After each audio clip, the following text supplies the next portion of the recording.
안녕하세요. 대소문TV입니다. 오늘은 다시 부동산 상승기가 시작되었다. 이런 분위기 오래 못 갑니다. 라는 이야기로 한번 말씀드려보려고 하거든요. 최근 뉴스 보면 서울 지역에 지금 집값이 많이 올라가고 있다. 그래서 다시 대세 상승에 돌입했다. 다시 대세 상승이 시작되었다. 이런 이야기가 많습니다. 그런데 저는 이제 개인적으로 결론부터 말씀드리면 이거는 일시적인 현상이고 길게 가지 못한다 이렇게 말씀을 드리고 싶고요. 그에 관한 이야기를 한번 드려보도록 하겠습니다. 우리가 부동산 전문가분들이라든가 많은 분들이 이야기를 하시는 게 조금만 매수세가 있으면 올라간다, 조금만 없으면 내려간다, 이렇게 얘기하시는데, 실제 우리가 원천적인 가장 근본적인 걸 생각해 보면 이런 투자 상품은 돈 문제입니다. 돈 문제. 이 돈 문제란 게 무엇이냐면 돈이 많아지면 이런 거는 가격이 상승을 하고요. 돈이 적어지면 가격은 떨어지게 돼 있는 겁니다. 아주 간단한 이야기죠. 자, 우리가 이런 얘기 많이 하죠. 부동산은 절대 실패하지 않는다. 이제 그렇게 말하는 가장 큰 이유가 인플레이션입니다. 인플레이션이라는 게 뭐죠? 돈이 계속 끊임없이 조금씩 올라간다는 거죠. 돈이 계속 많아지고 있기 때문에 투자 자산 그리고 인플레이션 해지 수단인 부동산은 결과적으로 위아래 등락은 있을지언정 장기적으로 보면 우상향을 할 거다라는 게 바로 그 기본적인 얘기입니다. 그런데 이런 돈 문제가 가장 기본적인 원인이고 근본적인 이유임에도 불구하고 이런 단기적인 시장 상황에 대해서 돈 문제를 간과하는 부분이 많은 것 같아서 이 영상을 지금 찍고 있는데요. 우리가 이 돈에 관한 얘기를 해보면 돈이 어떤 재원으로 되느냐 이거를 한번 생각해 볼 필요가 있습니다. 이제 과거 영상에서도 한번 말씀드렸었는데 기본적인 거는 근로소득입니다. 근로소득이란 건 제가 본인이 직접 노동을 통해서 혹은 무엇인가의 일을 통해서 버는 소득이죠. 자, 이런 직접적으로 버는 돈은 사실은 상승률이 낮습니다. 하루아침에 월급이 2배가 되거나 3배가 되거나 이러지 않죠. 대부분은 아주 천천히 물가 상승률에 입각해서 조금씩 올라가는 게 기본적인 근로소득입니다. 그리고 이 근로소득을 어떻게 소비를 조절하여 돈을 만드느냐, 목돈을 만드느냐가 우리가 이제 기본적으로 많이 생각하는 부분이죠. 자, 두 번째는 투자소득입니다. 부가소득도 있는데 많습니다. 코인, 주식, 채권, 채권, 기타 등등 금융상품 플러스 아니면 부동산이든 어떠한 부분이든 투자를 통해서 생기는 부가적인 소득이 되죠. 이런 부가적인 소득의 특징은 손실 발생 가능성도 있지만 근로소득과는 별개로 플러스 알파가 되는 부분도 된다는 겁니다.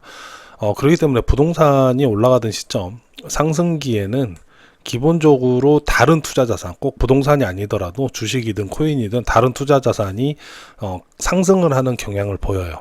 먼저 선후에 분명한 부분은 있지만 기본적으로 다른 투자 자산도 오르게 됩니다.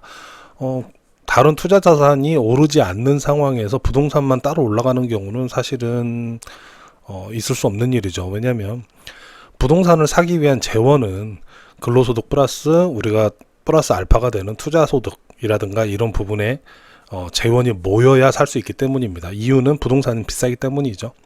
비싼 걸 사기 위해서는 돈을 긁어 모아야 되는, 그래서 우리가 영끌이라는 표현도 쓰는 거죠. 자, 마지막으로 세 번째는 대출입니다. 대출은 우리가 가장 쉽게 어떤 재원을 마련하는 방법 중에 하나입니다.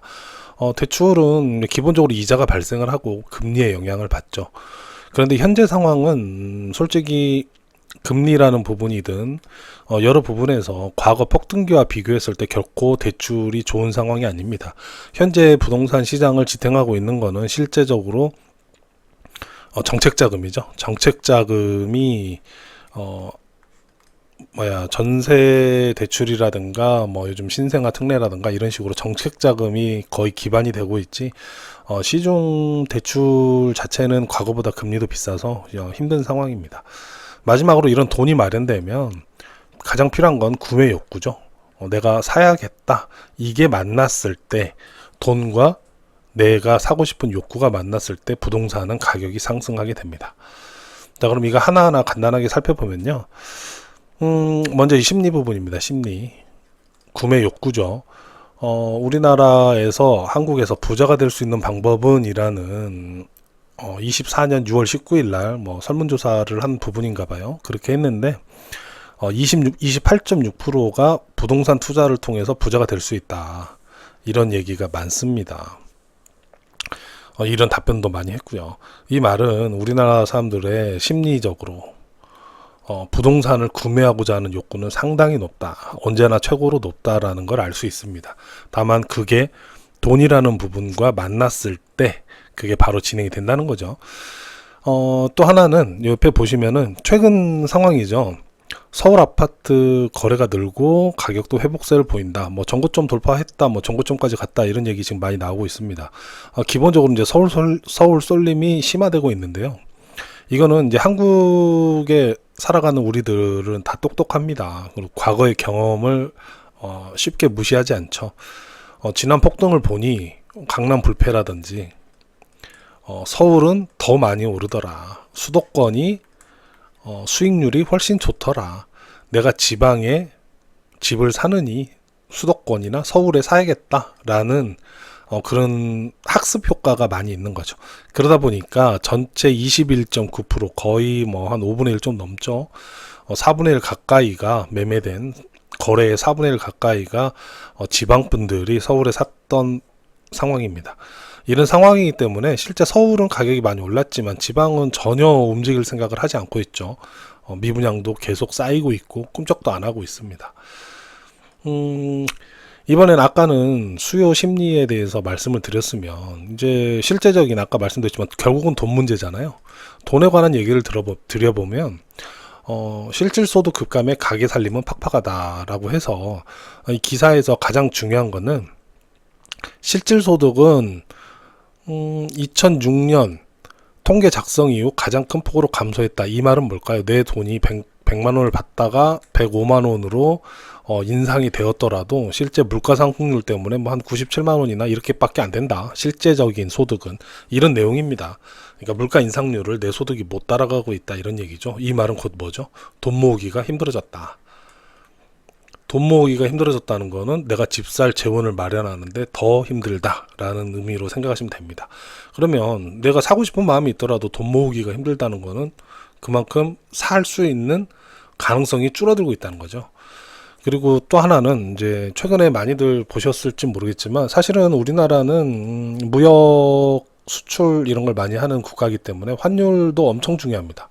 굳이 그걸 하지 않더라도 자급자족이 안 되기 때문에 많은 물품을 수입에 의존하고 또 수출도 많이 하고 이제 이런 국제적인 국가죠. 그러다 보니까 환율이 중요한데 환율을 보시면은 좀 최근 3년 차트인데 1140원 정도 되나요? 옛날 2022년 전에 2021년 때부터 쭉 보면 계속 올라가고 있습니다. 계속 올라가고 있는데 특이한 점은 2022년 어떤 하반기 부분에 폭등을 했죠. 환율이 엄청 많이 올랐습니다. 그러다가 다시 올라갔다가 떨어져서 지금 이렇게 가고 있는데 환율이 내려가지 않고 계속 올라가고 있어요. 이 이유는 간단합니다. 한미 기준금리의 추이거든요. 한미 기준금리를 보면 22년 하반기에 역전이 됐습니다. 이 말은 미국이 한국보다 금리가 더 비싸다 이 얘기거든요. 빨간색이 한국이거든요. 자, 그러면 미국이 한국보다 비싸지면 한국에 투자할 이유가 없어요. 0.5%, 1% 차이만 나도 한국에 있는 돈을 미국에 갖고 가면 뭐 훨씬 더 많은 돈을 벌 수 있는데 굳이 한국에 놔둘 필요가 없는 거죠. 그러다 보면 원화가 인기가 없어지고 환율이 올라가게 됩니다. 그런데 이제 금리를 미국 따라서 계속 올리자니 한국의 시장 상황이 그렇게 안 될 것 같으니 한국은 23년도에 동결을 했어요. 3.5%로 기준금리를. 근데 미국은 현재 5.5%죠. 그래서 2% 정도의 격차가 나고 있습니다. 2%의 격차가 나고 있다는 거는 이 기사에도 나와 있지만 금리 인하가 어려운 이유는 역대급 한미 금리 차가 부담이 되기 때문이죠. 이 말 뜻은 무엇이냐면 환율 방어를 위해서 가장 쉬운 방법은 금리를 올리는 겁니다. 금리가 올라가면 환율 방어가 되거든요. 근데 환율 방어를 못하고 계속 올라가고 있죠. 이유는 미국 금리가 더 비싸기 때문이죠. 그리고 또 하나는 이미 우리나라는 우리나라 내에 산업이라든가 여러 가지 경제 여건에 따라서 좀 한은에서 3.5%로 기준금리를 동결을 시켜놨습니다. 이미 선반영을 한 거죠. 선반영을 했다는 거는 미국이 금리를 올해 한 번에서 많으면 두 번, 근데 한 번으로 예상을 많이 하시던데 한 번 정도 금리 인하를 단행하더라도 우리는 이미 2%를 선반영해서 낮춰놓은 상황이기 때문에 실제 즉각적으로 금리를 낮출 수가 없는 상황이란 얘기입니다. 이 말은 많은 분들이 지금 집을 사시면서 금리는 앞으로 좀 떨어질 것 같고 떨어지는 추세가 될 것 같고 또 정책 자금도 나오고 있으니 대출을 지금 받아서 사야지 뭐 이런 생각을 하시는데 실제 금리가 즉각적으로 떨어질 가능성은 좀 낮다는 거죠. 실제 미국이 금리 인하에 나서더라도 한국은 조금 시차가 걸릴 거라고 생각하시는 게 훨씬 좋을 겁니다. 그리고 또 하나는 환율이 계속 올라가고 있는 거는 우리나라의 빚도 많이 늘어나고 있다는 거거든요. 이 부분에서 지금 가계빚이 너무 많이 늘어나다 보니까 외국에서도 경고를 많이 하고 있어요. 한국의 가계빚이 너무 빨리 늘어나고 있다. 최근에 가계빚을 다 줄이는 추세인데 이런 얘기를 하면서 지금 서울의 집값이 들썩이니 바로 어제였던가요? 바로 이제 금리 인상을 얘기하고 있습니다. 가계대출 쪼인다. 가계대출 급증에 은행들 그 대출금리 인상한다. 근데 이게 택도 없는 게 아닌 게 이미 한국은 미국보다 아까도 말씀드렸지만 기준금리가 2% 낮아요. 그렇기 때문에 이 기준금리 격차를 줄이기 위해서는 두 가지 방법밖에 없습니다. 하나는 한국의 금리를 올리거나 아니면 미국의 금리가 떨어지거나. 근데 한국의 금리를 올리는 거는 한국이 할 수 있지만 미국의 금리가 떨어지는 거는 우리가 못하는 거죠. 그러니 가장 쉬운 거는 금리를 조금씩 올리는 거죠. 근데 이 올렸을 때 부작용 때문에 지금까지 동결을 하고 있는 거거든요. 그런데 이게 좀 부작용이 심해지니 동결에 대한 부작용 그리고 정책자금에 대한 부작용이 심해지니 이제 은행권도 대출 금리 인상에 나서겠다라는 얘기입니다. 또 DSR 규제도 지금 다시 한다고 얘기가 나오고 있죠. 간단히 오늘 얘기를 한번 정리를 드려보면요. 지금 분명히 서울이나 수도권 지역, 특히 서울이죠. 서울의 1급지, 상급지에 대한 가격은 많이 올라갔습니다. 그리고 수요도 있습니다. 그런데 이 부동산이 올라가기 위한 수요는 우리나라 사람들은 다 가지고 있습니다. 내 집 마련하는 게 평생의 꿈이기도 하고 또 집을 사고자 하는 돈이 생기면 내가 언제든지 집을 사고 싶다라는 욕구를 다 가지고 있거든요.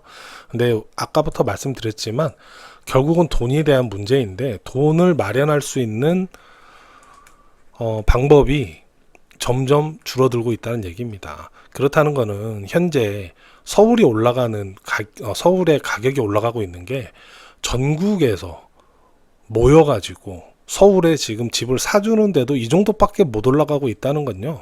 정말 힘이 약하다고 볼 수도 있는 겁니다. 전국에서 돈 좀 있다는 분들이 지금 서울에 전부 다 투자를 하려고 원정 투자까지 하는데도 이 정도밖에 가격이 못 올라간다는 거는 실제 돈이 정말 속된 표현으로 씨가 마르고 있고 이러한 부분이 결코 수요로 바로 즉각적으로 전환되기 대단히 힘든 상황이다 라고 판단이 되어지고요. 지금의 상황은 일시적인 상황이라고 저는 생각하고요. 길면 석 달, 짧으면 한두 달 안에 어느 정도 상승폭이 둔화된다거나 변화되는 모습이 나올 거라고 생각을 하고 있습니다. 오늘도 긴 얘기 들어주셔서 감사하고요. 이 부분에 대해서 자세한 거는 다음에 또 기회가 되면 추가적으로 한번 얘기를 하도록 하겠습니다. 내용이 마음에 드셨으면 구독과 좋아요 부탁드리겠습니다. 감사합니다.